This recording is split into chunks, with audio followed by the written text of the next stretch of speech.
한반도 면적의 무려 118배, 2,600만 제곱킬로미터에 달하는 어마어마한 면적. 남극 상공이 뻥 뚫렸습니다. 새로운 자외선으로부터 지구를 막아주던 방패막, 오존층에 거대한 구멍이 난 겁니다. 오존층 사수는 인류의 오랜 과제였습니다. 프레온가스 사용을 줄이고 각종 규제를 동원하면서 조금씩 메워지는가 싶었는데 그 노력이 무색하게 다시 훼손돼 버렸습니다. 지상 11km에서 50km 사이를 성층권이라 부릅니다. 성층권의 20에서 30km 부근에는 오존의 농도가 유독 높은 강력한 태양 자외선을 흡수해 인간과 생태계를 보호하는 오존층이 있습니다. 이 오존층이 파괴되면 심각한 문제가 생깁니다. 각종 피부암과 백내장의 원인이 되거나 면역력 저하로 전염병에 취약해질 수 있고요. 농산물 수확이 감소하고 해양 생물의 먹이 사슬이 파괴되는 등 생태계 변이가 발생합니다.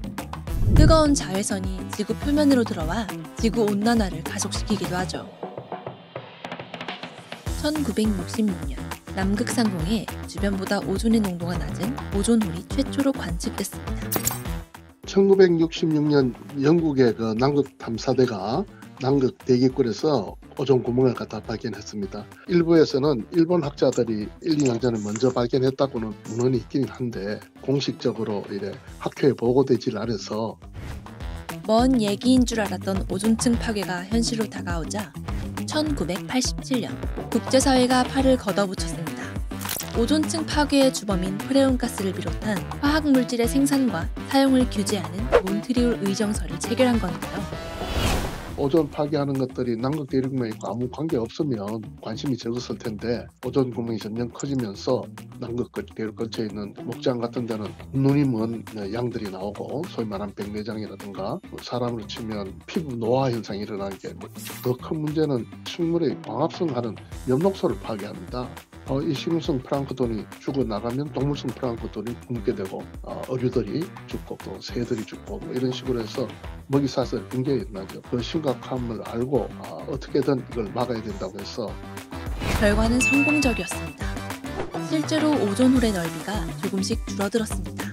지난해 1월 WMO가 유엔 환경계획, 미 해양대기청, 미 항공우주국 등과 공동으로 작성한 2022 오존층 고갈에 대한 과학적 평가 보고서에 따르면 남극의 오존층이 2066년까지 1980년 수준으로 회복될 것으로 예상됐습니다. 처음에는 발견은 됐지만 이게 어떻게 해서 이렇게 오존이 얇아지고 있는지 그 원인이 뭔지를 잘 알지 못했습니다. 나중에 이게 프레온가스라는 것으로 알게 됐지만은 이게 오존층을 파괴한다는 걸 알긴 했지만은 그 대체 물질이 또 뭔지를 알아야지 그냥 사용을 줄일 수가 없어서 또 개발되면 그 개발한 사람들의 그 특허라든가 이런 것들과 우리가 국제적으로 합의를 이루는 데는 한 20년이 흘러간 것 같습니다. 이렇듯 인류의 노력이 결실을 맺는 듯 싶었는데요. 아니었습니다. 사상 최대 규모에 달하는 오존홀이 다시 나타난 겁니다. 그러자 프레온가스 말고도 오존층을 파괴하는 다른 요인이 있을 가능성이 제기됐습니다. 과학자들은 얼마 전 남태평양 통가 해역에서 발생한 거대한 화산 폭발을 지목했습니다. 올림픽 규격 수영장 58,000개를 채울 정도의 어마어마한 수증기가 성층권에 유입되면서 오존이 급격하게 파괴됐다는 지적입니다.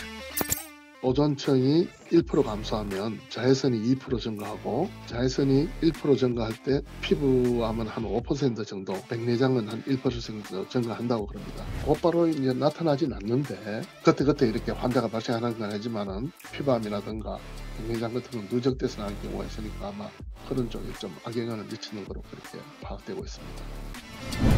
심각한 온난화 현상은 지구를 대형 화재가 잦아지기 쉬운 조건으로 만들고 있습니다. 화재로 발생한 에어로졸은 성층권의 질소와 반응해 오존을 고갈시키는 또 다른 원인이 되기도 합니다. 오존층을 위협하는 건 이게 끝이 아닙니다. 우주로 발사되는 로켓은 엄청난 온실가스를 배출합니다. 버려진 가스는 성층권에 쌓이게 되는데요. 이 오염물질들은 오존층의 회복을 늦출 뿐 아니라 지구 온난화를 가속시키는 주범이 되기도 합니다. 실제로 2023년 9월 미국 퍼듀대 연구팀은 니오뷴, 하프늄 등 로켓 부스터에 사용됐던 금속 성분이 성층권에서 검출됐다고 발표했습니다. 로켓 발사 횟수가 지금보다 10배 더 늘어난다고 하면 성층권의 온도가 무려 2도가량 상승하고 북미 대부분과 유럽, 아시아 일부의 오존층이 파괴될 것이라는 연구 결과도 나왔습니다. 지구를 살리기 위한 인류의 노력은 실로 가상합니다. 효과도 있었고요. 하지만 아직 끝난 게 아닙니다.